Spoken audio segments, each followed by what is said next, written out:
please be sure to mute yourself. Good evening. Welcome to the Grand Lodge webinar series. This evening we will be talking about making your talks matter and exploration into interesting Zoom, specifically meetings. As we have in the previous, these are not titled meetings, so please govern yourselves accordingly. The sessions are recorded and they will be posted up on the Grand Lodge YouTube channel. I have made those searchable, so if you subscribe to the channel, you'll get a notification once they're posted. Please keep yourself on mute during the presentation. If you do need to unmute temporarily, please go ahead and use your space bar. And the chat, and if you have questions, please send it via chat and we'll cover them at the end. There will be a poll at the end of the meeting. I try to post it about 5 minutes or so before we wrap up. And then before you leave, please do and submit that. As most worship was talking about, we will be talking about King Solomon next week. And then we have some introductions to Scottish Rite and York Rite. We also have Worship Brother Bradley coming back again for another session. And then most Worship Brother Terry Tilton's three-part series on the religious philosophy of Freemasonry. And that will take three sessions. As we've had before, the show and tell challenge is still running for this year.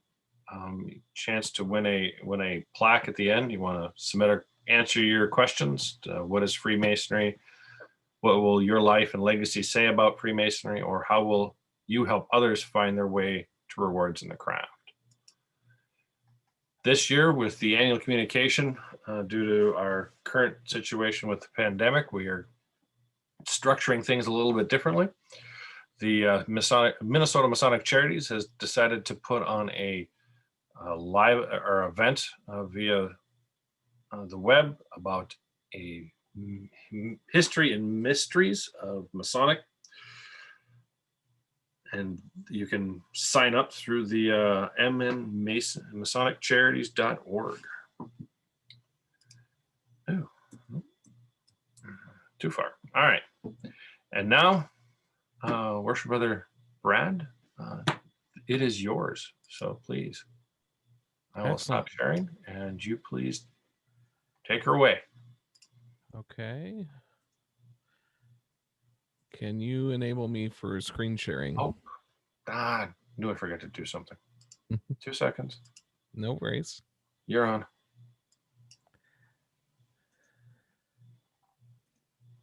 There we go.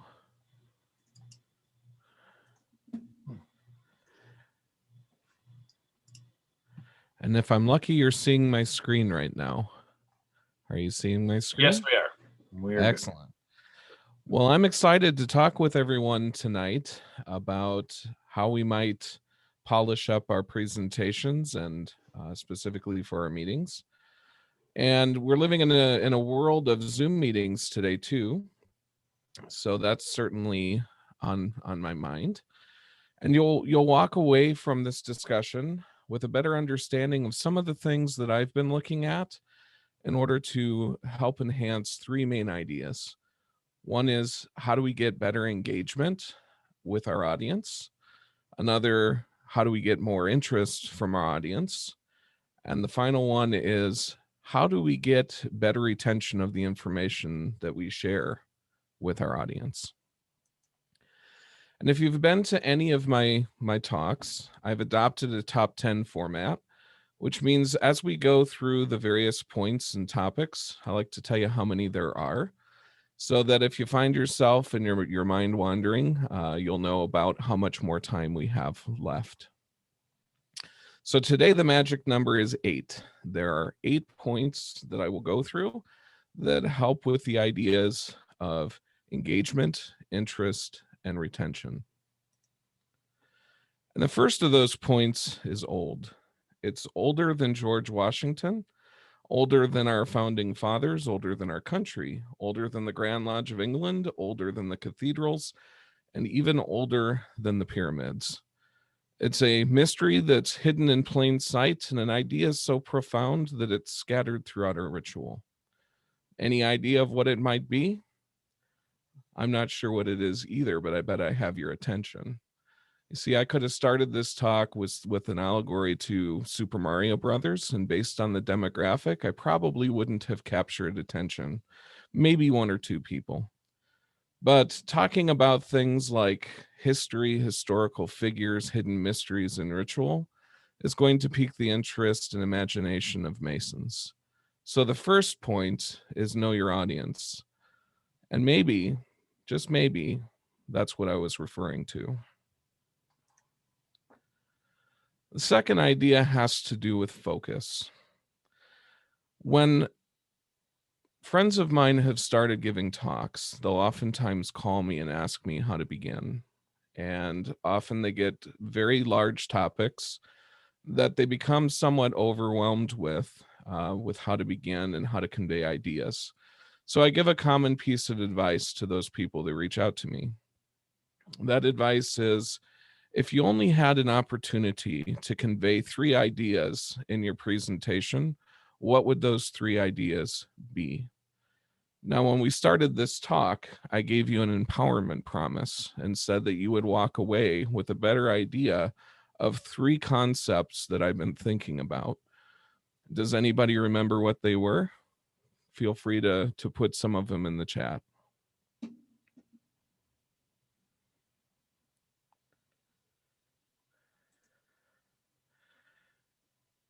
And worshipful brother Jason, I am unable to get to the chat, but would you mind reading if any of them come across? We haven't gotten anything to come across yet, worship brother. Okay. Well, I'll help out a little bit. Engagement, interest, and better retention. It's not a coincidence that I had three ideas that I really wanted to talk about in this talk. This was the beginning. This advice is important because not only does it give you some concepts to focus on, but it helps people have a framework for taking the hardest and most important first steps. The third point has to do with humor. Humor can be an excellent tool to connect with your audience, although I would caution you, you don't want to start with that. And the main reason is it's really hard to pull off a joke as a icebreaker because you're just starting to build a rapport with your audience. They may not understand your timing, they may not understand your style, but further into the presentation, humor can be a really excellent thing. So I was looking through some old scrapbooks and I ran across this picture and I had to smile. It's a picture of my wife, my oldest daughter, and myself right before I took East for the first time in Rochester Lodge number 21. And as I looked at this, I couldn't help but think to myself, Amanda's looking at my daughter and thinking she's a chip off the old block. Get it? Mason, chip off the block? I know, that's a pretty square joke. I just did it again, a Mason joke. That's not the funny part. The funny part is, I bet there's somebody in the audience right now that's thinking chip off the block and square. I wonder if that's how it got into common vernacular. And even more funny, there's at least two others out there that are willing to answer and cite sources. Now, that's funny because it's true. Third point has to do with information and pace. We are surrounded by awesome tools. Indeed, I look at the smartphones today, and it's very reminiscent of Star Wars and Star Trek and watching that as a kid. Never in my wildest dreams did I think these would be available to us. And indeed, I certainly didn't think we would be heading in directions that even surpassed the ideas on those shows. That said, these tools come with a cost. One of my favorite speakers, a man by the name of Simon Sinek, explains that we as society have become very addicted to these devices. The buzz, the ding of a notification gives us a surge of serotonin that becomes very addictive. And so if you wake up in the morning and the first thing you do is turn on your phone and check Facebook, you might be addicted. And indeed, we as human beings really can only process one source of information at a time. We may convince ourselves that we're excellent multitaskers, but that's really not the case. So this is one of the reasons if we're sitting in lodge and we open up the phone and we open up Facebook or send text message, that it is perceived as being rude, because it's sending a clear message that we're not paying attention to the speaker. Now, give the brothers a break that are opening up their calendars to check on dates and things of this nature, because these are still excellent tools, but it should be an excellent reminder to us, and we should think about these things as we give our presentations. There are distractions around us every day. It's inevitable. If we're live in a lodge room, we might be thinking, boy, the lodge is hot or the lodge is cold, and that helps distract us from what's going around, and what's in our surroundings. So there are definitely things we can do in the presentation that make it even worse. For an example, I had stated that people can really only process one source of information at a time. If we have a slide deck that's completely full of text, what do you think people are doing? Any Reading. ideas? That's exactly right. They're reading instead of paying attention to you. So why in the world, in a world full of distractions, would we give other distractions? Many of the great presenters that I have seen suggest keeping your slides to a minimal amount of text and using them as visual aids. And that's just to help with keeping attention to the presenter. The other thing is, as I had mentioned, things like heat or other natural distractions will take away from people's attention span. And think about Zoom. I mean, they're behind a device that's designed to take attention. Email notifications will come up. Maybe they've got Facebook running in the background, all the same challenges as a smartphone. So the only way to mitigate that risk that you're going to lose their attention is to embrace it. Make sure that you do have a set of very focused things that you'd like to get conveyed in your presentations, and reinforce them by repetition. So again, remember, to loop back again, we're interested in keeping engagement, information, and retention of the information.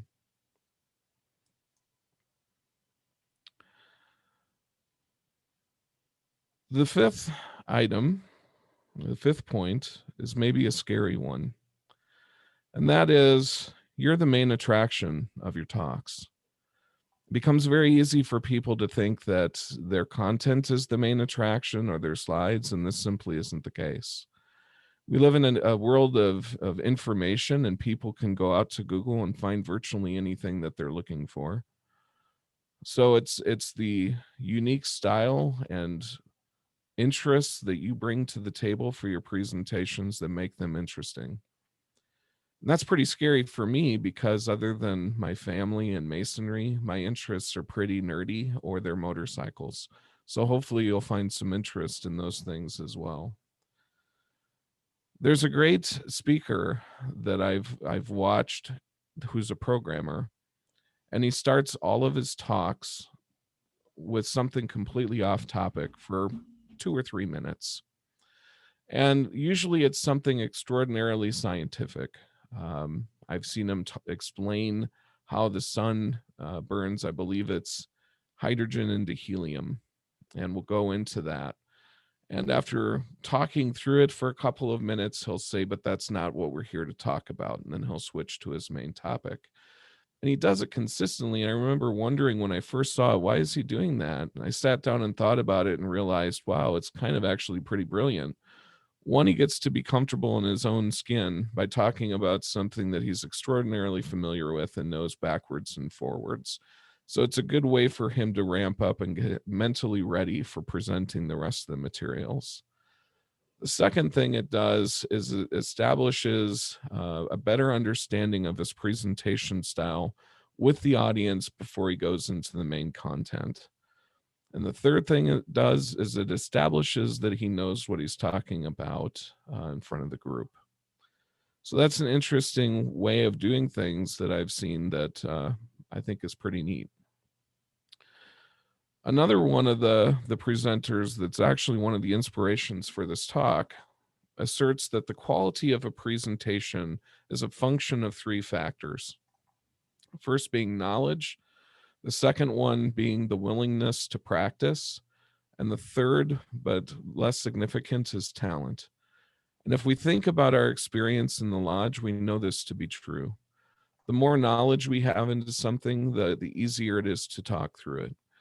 As we're doing our preparation for some of our rituals, going through and doing repetition, repetition, repetition is a good way to commit that information to memory. Yes, there are some people with photographic memories and have natural talents that are phenomenal, but the truth is the knowledge and the willingness to practice are what are truly important.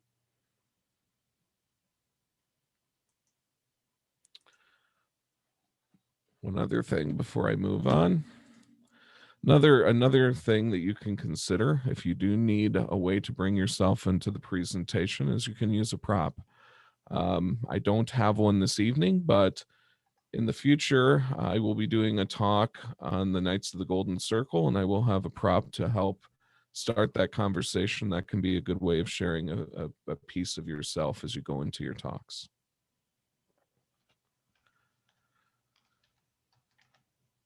The sixth point has to do with audience interaction.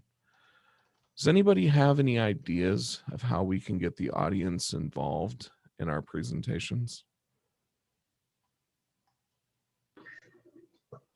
By asking questions. That's right. Other ideas?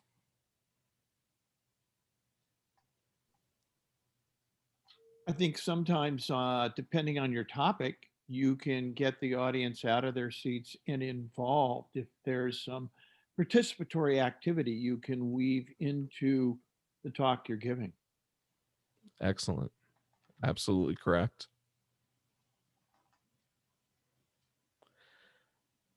The other things that are available to us on Zoom meetings is there are a number of really great tools for polling the audience. So if you're looking for people's thoughts, you can use any number of polling add-ins to get feedback on a multiple choice type question or yes or no type questions. Some may argue that that could be a distraction, but based on the size of the room, it may actually help reduce distractions by not having people collide with each other as they're talking with the speaker. The additional things that you might want to think about is, like in Zoom meetings, there are different reactions that you can have. So you can set up an operational agreement before the meeting to say if anybody has any questions or would like to give some feedback, put your hand up in the Zoom meeting and we'll call on you, very much like would be done in a classroom. Thank you, Kurt. That's for the thumbs up. That's a good explanation or a good example. I asked my wife this and she said candy. And I said, okay, I'm intrigued. Tell me more. And she said, well, if you're in a live presentation, you can offer candy for good feedback. And that's a great suggestion as well. Unfortunately, I don't know that we have replicators in general use yet, as much as I'd like to have it. So maybe it's not something we could do in Zoom. But virtual badges or rewards are an option as well.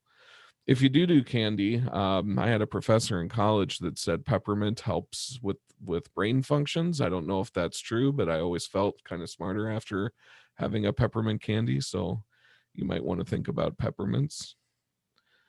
And the other thing that I would say is when you don't have a screen that's full of text that you're forced to read or that you've grown to rely on, it doesn't allow you to watch the cameras. Or if you're live, it doesn't allow you to watch people. But if your slides are visual aids, you can actually watch people's reactions, assuming they have their cameras on. And in person, you certainly can do that. And the other benefit is live in person, You don't have to turn all the time to look at a screen or look down at a computer screen. That'll just naturally help you project your voice. Not everybody hears at the same level as everyone else. So it's very important that we project during our presentations, whether it's in person or virtual, and that we take the time to, enunciate our words and that we're clear.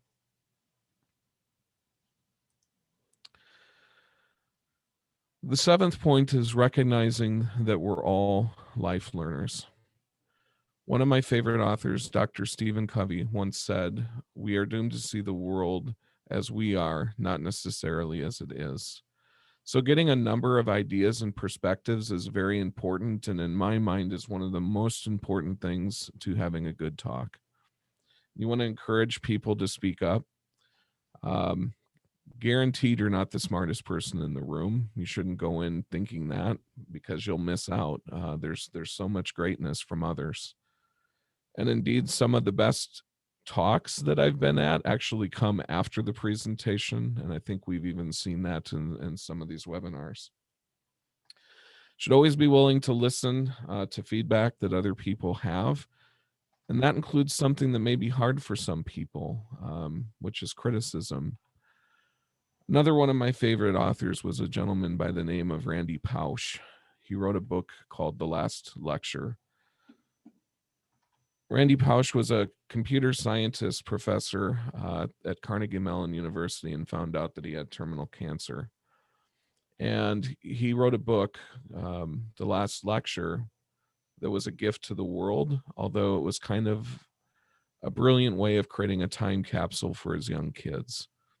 And in that book, he explains that critics are some of our best allies, because it shows that people have not lost faith in us, and they're willing to share ideas in order to help lift us up. It's when people fall silent that we should be concerned, because they've lost hope. So critics can be a wonderful, wonderful ally. And I promised 8 points, and the last point is trust yourself. Have confidence. The truth is, there's not a single person that speaks in front of others that doesn't get nervous. I went over some of these points with my wife and my daughter, who are two of my most trusted people, and I had butterflies even talking with them. But it gets easier with practice. If you have trouble with it, understand the importance of breathing. One of the inspirations for this talk taught me that as you breathe in, you're breathing in fuel for your brain and ideas, and as you breathe out, you can share your ideas. Breath is one of the most important elements of the instrument of our human body needed to communicate to others. The other thing to remember is you're in a room full of Masons, and Masons are here to lift others up. And it's a great place to practice your speaking. So, kaya ginawa ko dyan, hindi ganun kalaki yung pinigay ko na target. The other thing I would say is we all have bad days. Maybe you've practiced a tremendous amount and you had a bad day at work, and you just can't find focus. It happens. And you just have to brush those things off, get up and try again. So to circle back, as I said, I wanted to talk a little bit, I put it out of order this time, about interest, engagement, and better retention. So we talked about points to reinforce these ideas. With interest and getting audience interest, know your audience, realize that you're the attraction, and be confident. With regard to engagement, think about using humor, but not right away. Build a relationship with your audience first. Be a lifelong learner and be willing to learn in your presentation and encourage audience participation. As far as the audience retention, focus on 3 key points and really use your other items to reinforce it. pace yourself. Work not to talk too fast or too slow. Project and understand there'll be distractions, so reinforce your points. There are a number of wonderful sources in which I find inspiration. Here are 3 really good ones that I've included for your reference. For those of you who have never seen Guy Kawasaki, he's the one that does The Art of Innovation. I would recommend it to anyone. In fact, I would love to get him here someday as a guest speaker.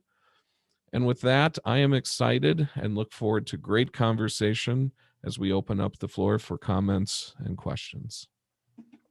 Well, thank you, Worship Brother.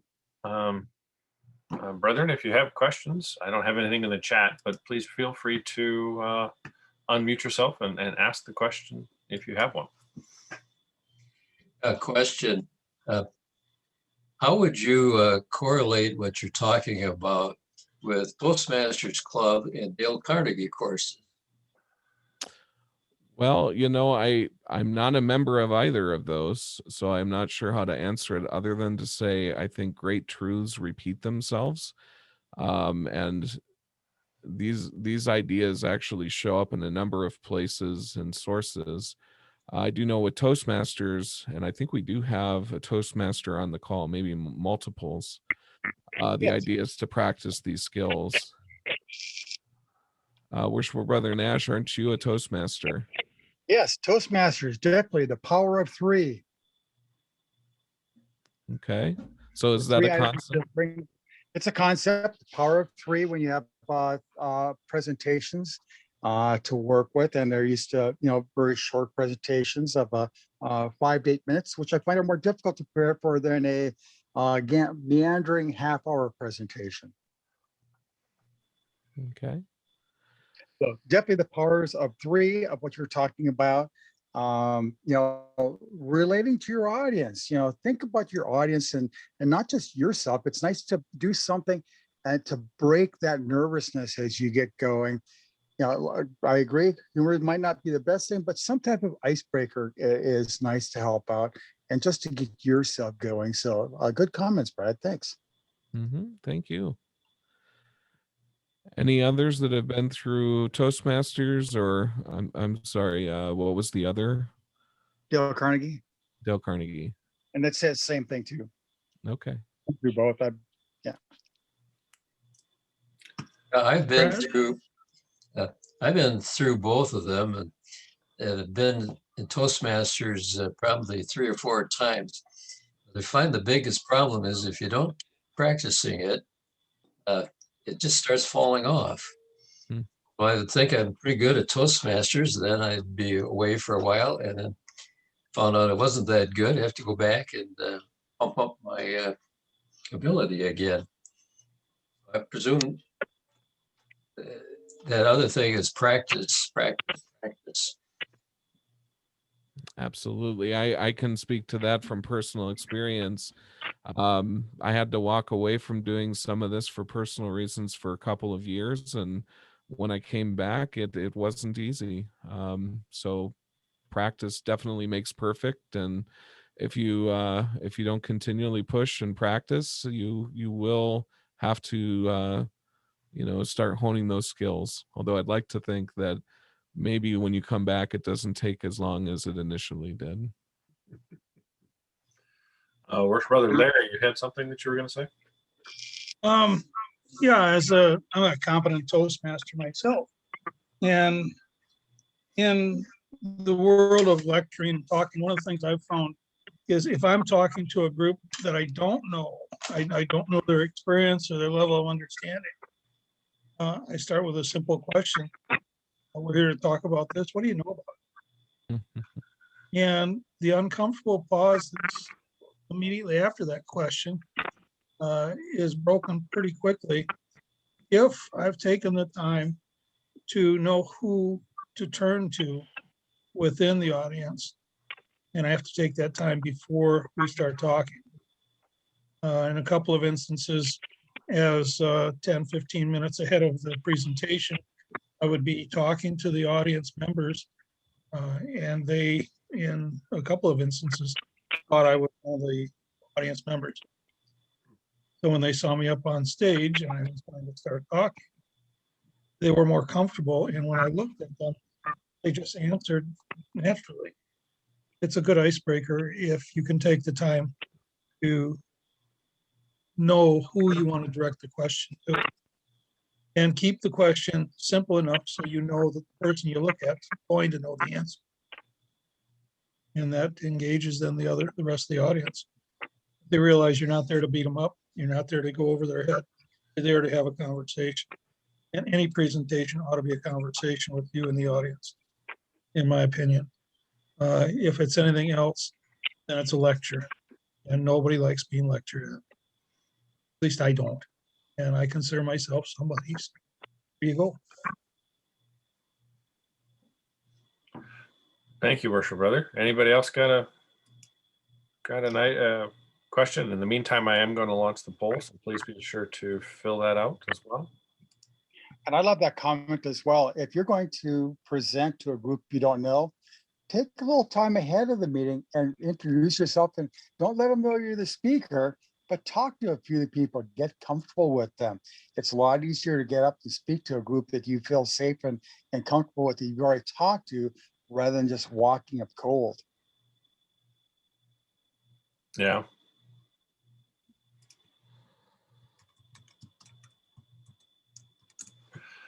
Thank you. Anybody else got questions? All right. Well, we will wrap this up this evening. Thank you, everyone, for attending.